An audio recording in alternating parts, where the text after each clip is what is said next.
I just love it. How did you get your job as a stylist? It's like just enough space in here. How did you and Dan meet? This bag is a great shape.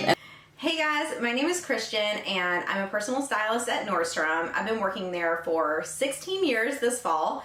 That is so hard to say, but it's true.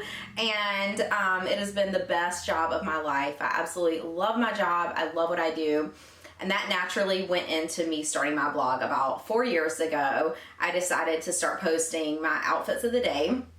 And people were just asking for it. They wanted to know what I was wearing.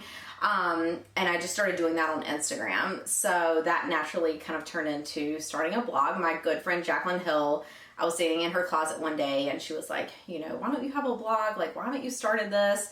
You should start your Instagram and whatever. And I was like, no, you know, I've got too much going on. It's not going to happen. And she really encouraged me to do it. So if it weren't for her, I probably wouldn't have started this whole thing, but I absolutely love it. And it is so much fun. I've been getting a lot of questions lately about my job and my life and just different things about like handbags and how to buy them and what to choose. So I thought I would let you guys ask some questions and I would answer them here for you off of my Instagram stories. So let's get started. Okay, so the first question is, do you want kids?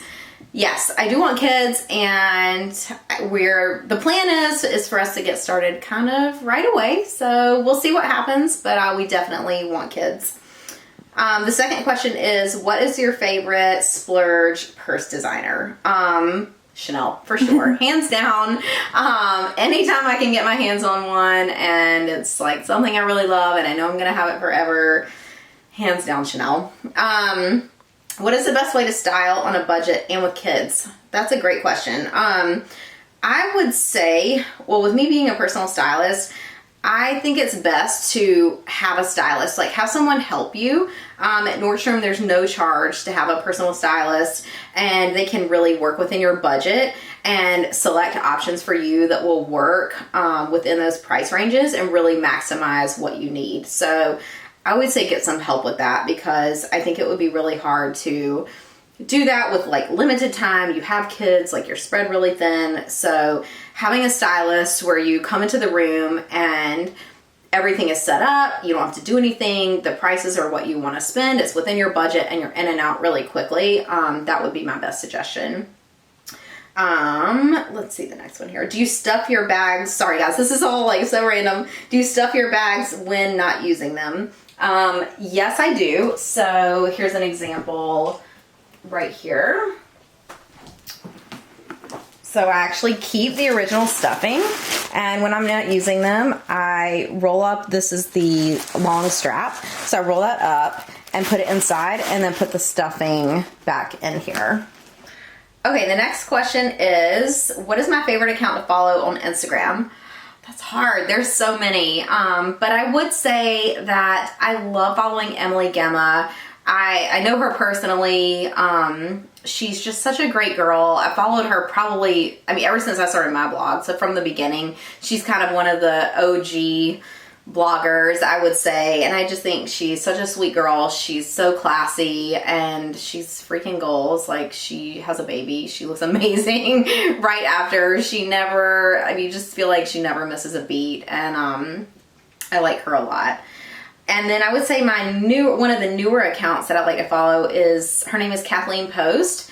And I just like her style. I like her vibe. She just seems really down to earth, and I love a lot about her. So I'd say like an older one and a newer one, Kathleen and Emily. Okay, next question is, what is my favorite handbag?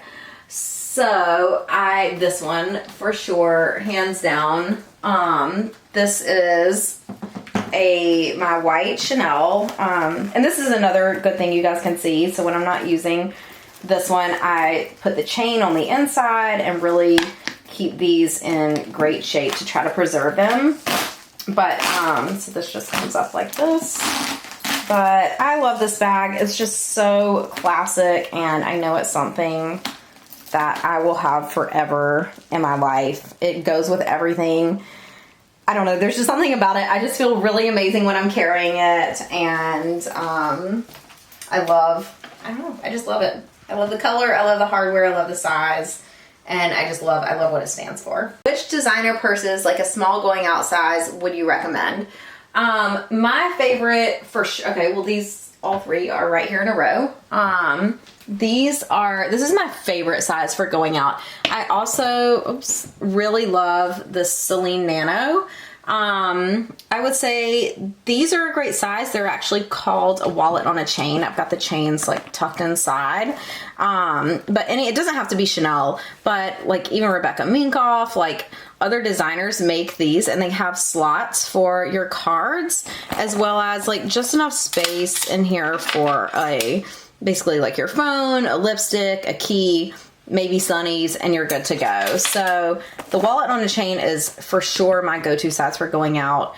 During the day, if I'm like out and about shopping, the Celine Nano is hands down my favorite. I can fit a bottle of water, my wallet, sunnies, keys. This bag is a great shape, and the strap is like a thick leather, so it's really comfortable on your shoulder. It's just really, really easy to wear day or night. Someone asks about that they're looking to buy a Louis Vuitton Neverfull. Do you think it is too big of a handbag for every day? Okay, so this is my Neverfull. I have the large one. It's the GM size, and I would say for an everyday like handbag, this is too big. This is like a great overnight bag, or a great like bag you can just dump a bunch of stuff in, like when I'm going to the gym and like I have a bunch of stuff with me. But for actually like styling with my outfit, this is like not really the bag. It's like, just as you can see, it's huge. But I love it and I use it a ton. But as far as like styling with an outfit, I would say it's like definitely too big. Okay, the next question is, how did you get your job at Nordstrom? So I went to college, and at the end of the 4 years, I decided that I didn't really know what I wanted to do, but I would apply at Nordstrom and Neiman's and just kind of see what happened, and I would get like a real job later.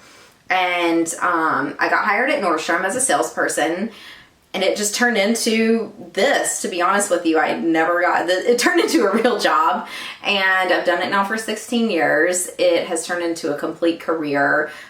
Something beyond my wildest dreams, but I didn't know, like when I got out of college, I was kind of lost and knew I love fashion and wanted to do something with it, but just didn't know what. So that is how it all started, and I built my business and moved up from there.